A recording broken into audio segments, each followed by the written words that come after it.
So let's start with Tatiana, who's a serial entrepreneur. I would love if you could tell us a bit about your experiences of being a female entrepreneur and raising money and some of the sort of horror stories you encountered along the way. Horror stories.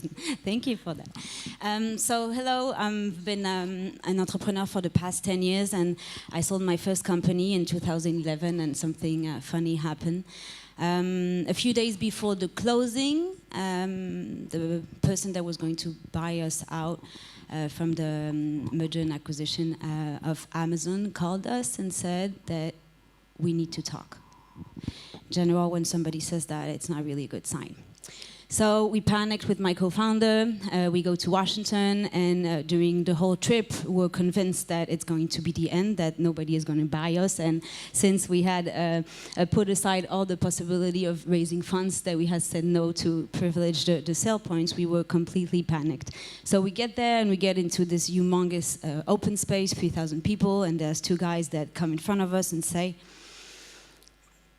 "Do you want to build an empire?" And we were like 26 years old, and we're like, "Excuse me?" And my co-founder, that didn't speak really good English at the time, she's like, "What's going on?" And I'm like, "I don't know." So he's like, "Repeat after me. I want to build an empire." And since we had absolutely no choice, and we thought the guy was completely crazy, we had to yell, "I want to build an empire! I want to build an empire!" So it was a very lonely moment. And the problem was that he believed that we had a lack of ambition. He would have never asked that kind of questions to two co-founder males, but since we were two co-founders females, he thought that we lacked of ambition. We don't lack of ambition. We have a crazy ambition, and we're much more ambitious than men because we want it all. We want the growth, we want the money, we want the kids, we want the happiness, we want the peace. The problem is... The problem is that we have, it's not a problem, but the challenge, I guess, is that we have an expression of our ambition that is a little bit different. And that's the only thing.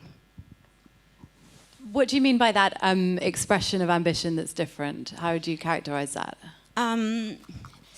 It happens a lot, especially when you do roadshows to go and raise funds. People say, you know, your business plans is nice, but it's like a women business plan. It's un BP de fille.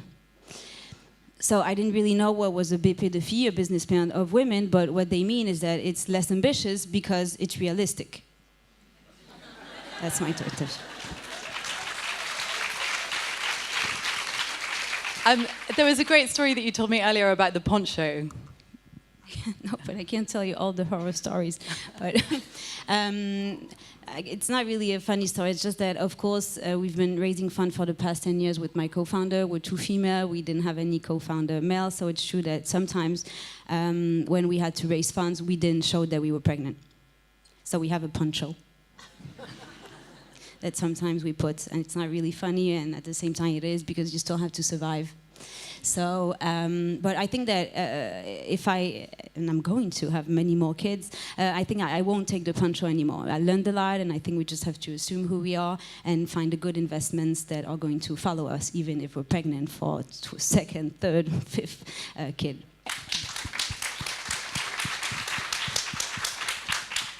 Now, Shelley, you've set out to change the way that VCs allocate capital. Can you talk a little bit about the $1 billion fund and how it's trying to do that? Absolutely. Well, we're also, you could say, an accidental story in that I found out that the World Bank last year, that's 2018, was going to host a blended finance forum around the UN SDGs and did not have a project partner for number 5, gender equality. And I said to my friend who told me this, I said, "But you can't exclude inclusion, that's the whole point." She said, no, we don't want to, we just haven't found a project partner for number 5. I said, "Well, send me the parameters, maybe I'll help you find a partner." But the more I thought about it, the more I started, and at the time I was working with venture funds in the DC and East Coast of the US to help them gender diversify their deal flows. The more I thought about it, I thought, what if I could get a number of them to commit to doing more for women in exchange for which we would promote them in ways they couldn't promote themselves at the World Bank meetings, where there were a number of institutional investors, sovereign wealth funds, and others. Crazy idea, who knows? Never thought of it before, but then I thought, I like it. And of course, it has to be ambitious. You can't go to the World Bank and think of in the millions. It has to be with a B, minimally. So I went back to the World Bank and said, you know what? We're going to launch the $1 billion Fund for Women, and it will be a global consortium of venture funds pledged to invest more into women-founded companies through 2020. So that's 2018, so about a 2-year runway, because we wanted to see change in real time. We didn't want to wait for all these magnificent women to rise up the ranks of all the venture firms. We want that to happen, of course, but that's 5, 10, 15 years from now. We can't wait. Women are innovating today, and they're not getting funded. So we said, what can we do about that? And we told the World Bank, we'll do our best. I said, well, we'll do our best to come with the first 100 million pledged.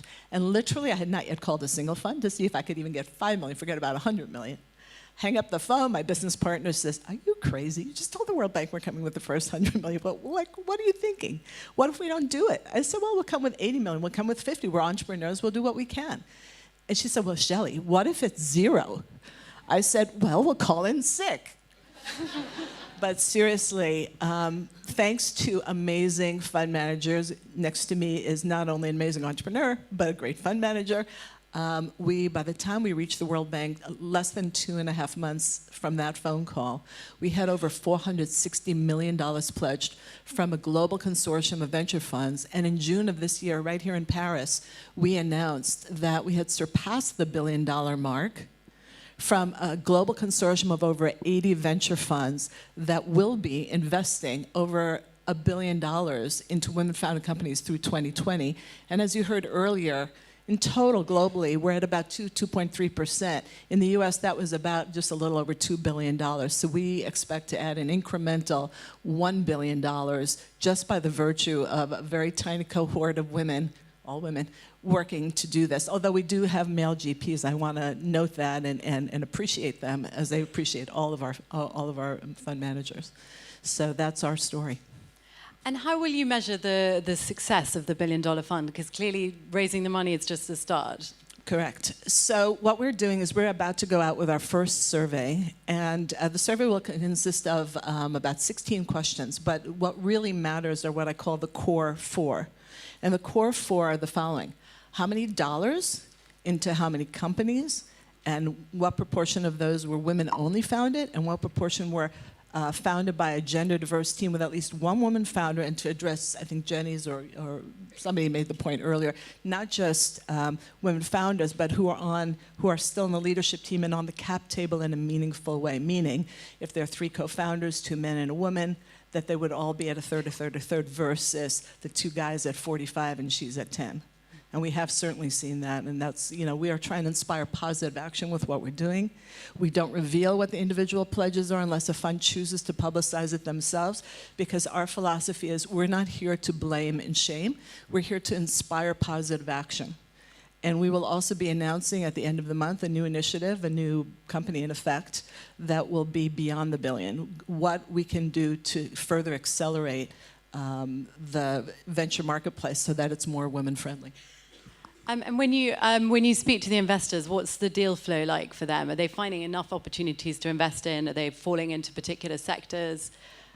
So the good news is certainly everyone who has pledged to us has not expressed any concern about deal flow. If anything, they're saying we have so many amazing women, and it's really a matter of selecting the ones who fit our thesis best and/or whatever. And speaking of thesis, the other good news is we're not talking just about fashion, beauty, and e-commerce. In fact, we're not talking about that at all. Our funds invest in everything from certainly e-commerce, but also AI, robotics, agtech, cleantech, fintech, cannabis, cyber, blockchain, name a hot sector, and we've got funds that are investing in it, and they're investing in across the globe.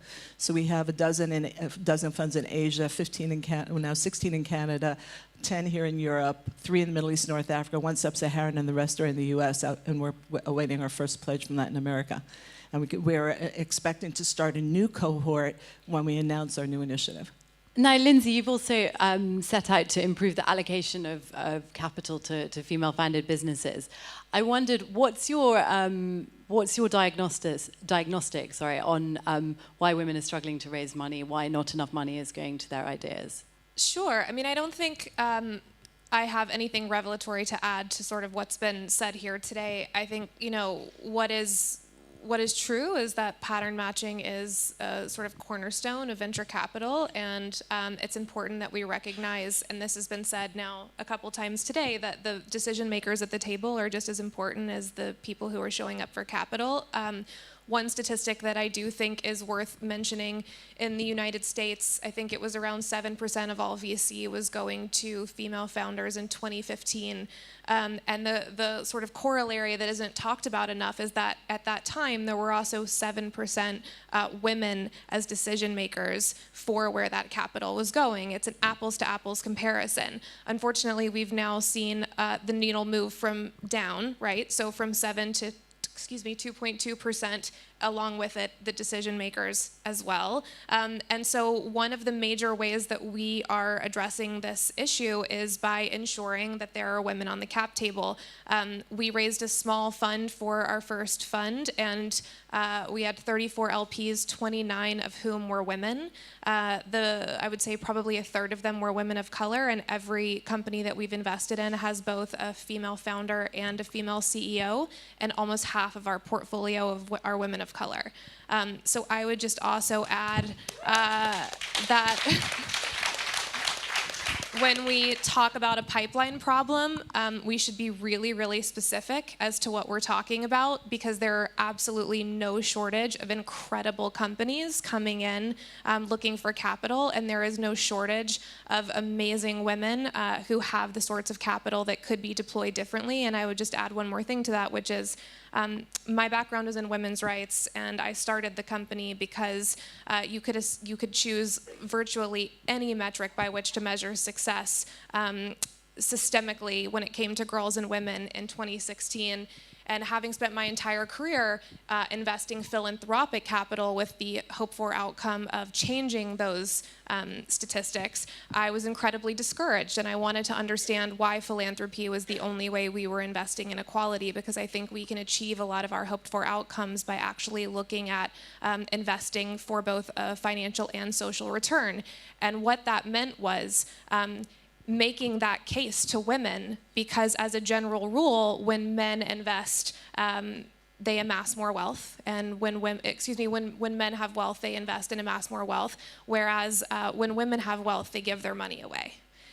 And when you start thinking about what that means on a micro and macro level, why our world looks the way that it looks, but also why our funding landscape looks the way that it looks, it just comes back to the very beginning sort of point, which is it's really important to think about the funders as well as the founders if we're going to solve this problem. And now the next stage of the helm is the e-commerce project. Are you able to talk a bit about that? Sure. So the mission of our company is to drive capital towards female-founded, built and owned companies. And we wanted to be really mindful of something Shelley was speaking to earlier, which is capacity, and making sure that we had a strategy that was inclusive. And so the first product that we launched was this fund, and for people with significantly more to invest, they can make direct investments into early-stage companies. We're a generalist seed-stage fund with female founder and female CEO mandate. But we also wanted to be mindful of those trillions of dollars that you were speaking about earlier, and the fact that a lot of women's sort of first point of entry is often their point of entry as a consumer. And Walmart did a really interesting study that showed 90% of women would go out of their way to buy a female-founded product if they knew where to find it. And so we built it. So we launched a platform about 2 months ago, and we sell the products and services exclusively of female-built and owned companies. A lot of names you would recognize, but we also feel committed to elevating emerging designers, so you'll find those there as well. And those were the first 2 products that we've rolled out, because we feel really passionately that to change the conversation, we need to create a brand, not just a narrative, because we've had it's not news that there's not money for women. We've had this data forever. Women aren't getting funded, minorities aren't getting funded. It's the same thing that I was seeing in philanthropy. Let's do something differently. We're really aiming to do that, and by building a brand, we can really sort of deploy a one-to-many strategy and find different ways to meet people where they are and activate them accordingly, because I think what we really need is less talk and a lot more action.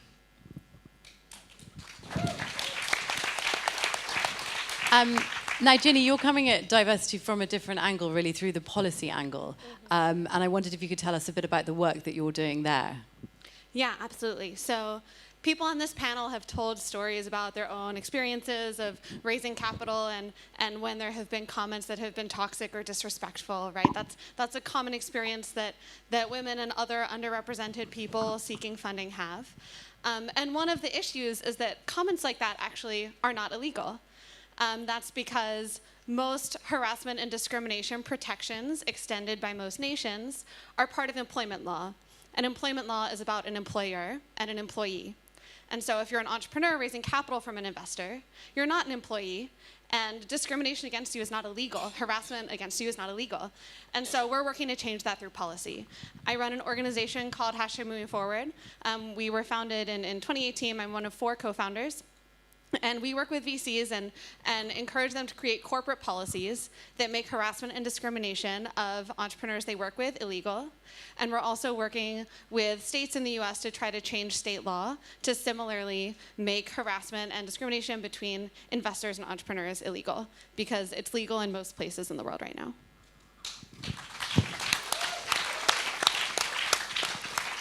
And when you work with VCs on their different policies, do you then see a sort of trickle-down effect into how they think about investments and into how they think about the companies that they're investing and the policies there? Yeah, absolutely. One of the surprises, actually, when we started this project, our co-founders met at a dinner of female entrepreneurs in San Francisco, where many of us live. And one of the findings that came out of the dinner is that we each have a different definition of what harassment is and what discrimination is, and that there isn't actually a common legal standard for these terms necessarily. So the very first step that when we work with a VC is we encourage them to define what is harassment, what is discrimination. We ask them to put that down on paper, and then we require them to publish it, and they publish that on our website. Our website has 140 VC firms' policies about harassment and discrimination, and you can see that internally they've had a conversation, they've aligned on what the terms mean, and then they also stipulate if these things were to happen, what are the next steps? How will we investigate incidents? What will the consequences be? And as an entrepreneur seeking capital, you can go and browse through many, many different VC firms and compare their policies and use that as part of your calculus of who do I even want to pitch to. But I think it's important to notice that in general, there isn't a common definition of these terms, and so part of creating a policy is starting the conversation inside VC firms so that investors are grappling with these topics and considering how severely they may have impacted the business so far, but also putting a line in the sand and saying this is how we'll define these terms from here forward, and this is something that our firm will not allow. Is that something that either of you 3 investors would like to pick up on, the sort of policies and how they're implemented? Well, we've been asked to incorporate that into our pledge, and for the very reasons you cited, which is there are no common definitions, whatever. I have a question for you, which is, are these funds self-selected in the sense, I understand you approach a broad sector, but in the same way that our funds, you could say self-select, it's only the ones who pledge who are going to be followed through on.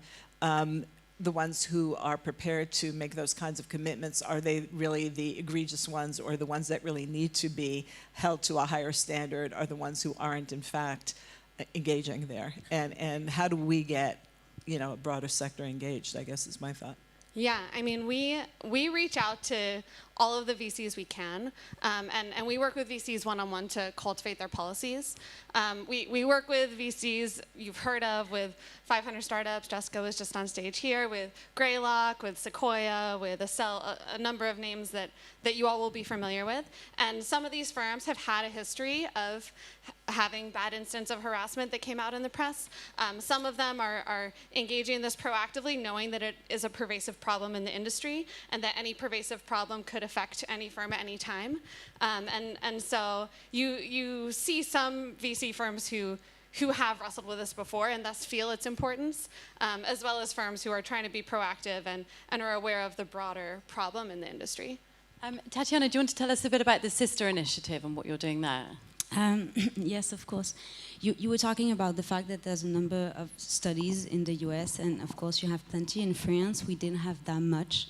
The problem that I realized last summer was that nobody knew how many money was going into women-led startups. So what happened is that I started off with a spreadsheet, went on the VC firms, Corporate Sense, Crunchbase, and LinkedIn, tried to put that together. And I realized that there was approximately 5% that was going to women. But those numbers, we didn't know about them. So it started off last summer. My spreadsheet was okay, but we thought maybe a study with the Boston Consulting Group would be a little bit more legitimate. So we decided to partner with them and do a study which came out a few weeks ago, and the study is incredibly terrible. You were talking about the fact that we need more VCs, women VCs, in order to have more women entrepreneurs that are funded. That's of course true. In France, you have 86% of the decision makers that are men, and you have 50% of the VC funds that have absolutely not one single woman partner, not one single.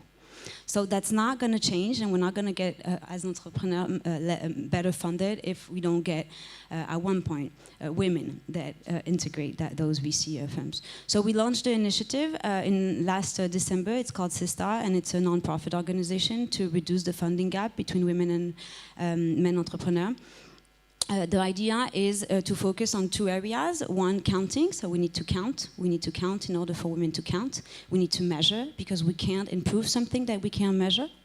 The second is a pledge, so it's a VC pledge that we're going to sign on October 17th. And the idea is to have VCs committed to have 25% of women-led startups funded by 2025. 25%.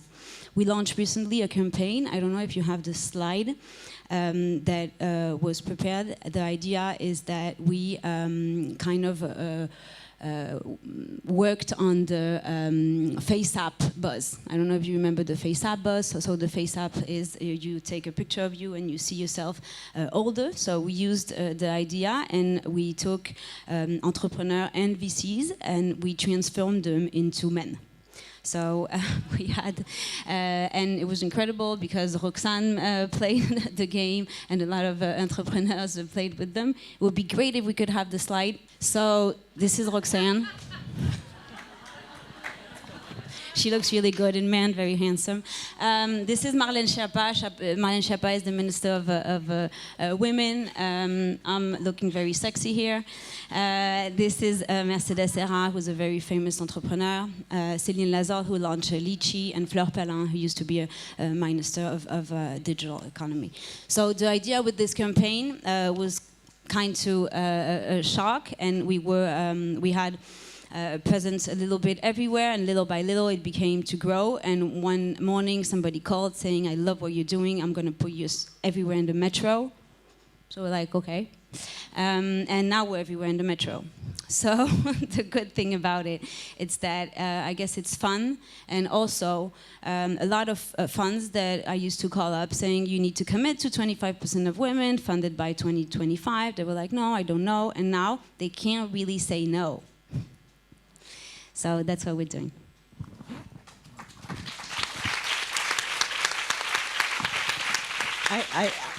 So I think we've just got time for one more question for each of you. And clearly a lot of work is being done on the investor side and on the non-profit side. I'd love to hear from each of you if you think that there's something more that governments could help, both in terms of like raising awareness of the problem or channeling more money to female-led companies. Do you want to start? Yeah, I can kick us off. I think there's a lot that governments can be doing in regards to policy and eliminating some of the more toxic aspects of the venture funding ecosystem. A lot of the work we're trying to do individually with VCs, where we partner to create definitions of harassment, definitions of discrimination, to say these things are illegal. These are actions governments can take much more powerfully than individual corporations. And so I would like to see governments starting to think about workplace inclusion and what policies they can put in place to apply to even very small companies and to apply to business relationships that are not between employers and employees. Because there are many of those, and they're even growing with contract labor and flexible labor and the agencies and vendors that different firms lean on. There's a lot of labor that isn't covered by standard workplace law in almost every country. I don't have a great answer. I mean, I think the answer would be yes. I think absolutely there are things that we should all and can, be doing better. The one thing that comes immediately to mind is less about the capital and more about the women who have experienced some sort of harassment and discrimination, feeling like there's a justice system that actually works for them should they choose to move forward. That is a larger conversation, I think, about accountability in the United States, and certainly I think Me Too, as was mentioned earlier, has catapulted that conversation into another sphere and created a fund that covers the financial bills of women who do want to come forward. And yet, statistically, we know that the number of men or women, but in this case men, who are actually criminalized in any way or see any sort of punishment is, I think, also, this is an interesting corollary as well, around 2%. So I think that's the thing that came to mind for me, less around, allocation of capital. But I'm sure there are extremely bright people in the room who have better ideas around policy solutions than I do. Well, I guess I'll draw on my background as Hillary Clinton's senior advisor for global entrepreneurship, where I ran a program which we grew to almost 150 countries, fostering entrepreneurship, entrepreneurial ecosystems in all over the world, really. And there, what we recognized always was that the government has a huge role to play, providing resources of all kinds. Today, my focus is on venture capital, but of course, there's a wide spectrum of funding sources for women and for all entrepreneurs for that matter, of which government may be and should be a part. So in the US, for example, the SBA provides loans, both real estate loans and otherwise secured loans. We have organizations that will help you with trade finance. We have organizations that help you identify and be part of women, procurement organizations. And the government itself has a 5% requirement for all, and the government being the single largest customer of the US government in the world, has a 5% procurement requirement that 5% of all of their contracts go to women-owned companies. So there are many ways that governments can help drive revenues and therefore finances for women. That's a long conversation in and of itself.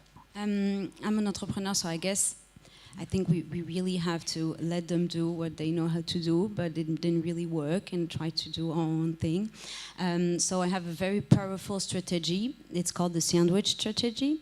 So the idea is that the VCs, they get funded by LPs and they give money to entrepreneurs. If the LPs says that they're not going to fund anymore VCs that don't commit to have 50% of their funds that go to diversity, they're not going to be funded anymore. And I believe that entrepreneurs have a liability also, because a good entrepreneur gets funded, but an amazing entrepreneur chooses his VCs. So that means that if entrepreneurs said that they don't want money from VCs coming from non-mixed areas, it's not going to happen. So we need to convince LPs to not give money to the VCs who do not commit to give to diversity, and we need, as entrepreneurs, to refuse money coming from non-diverse VCs. So really you're putting pressure on VCs from either side. Yeah. Well, listen, thank you, everyone. Thanks.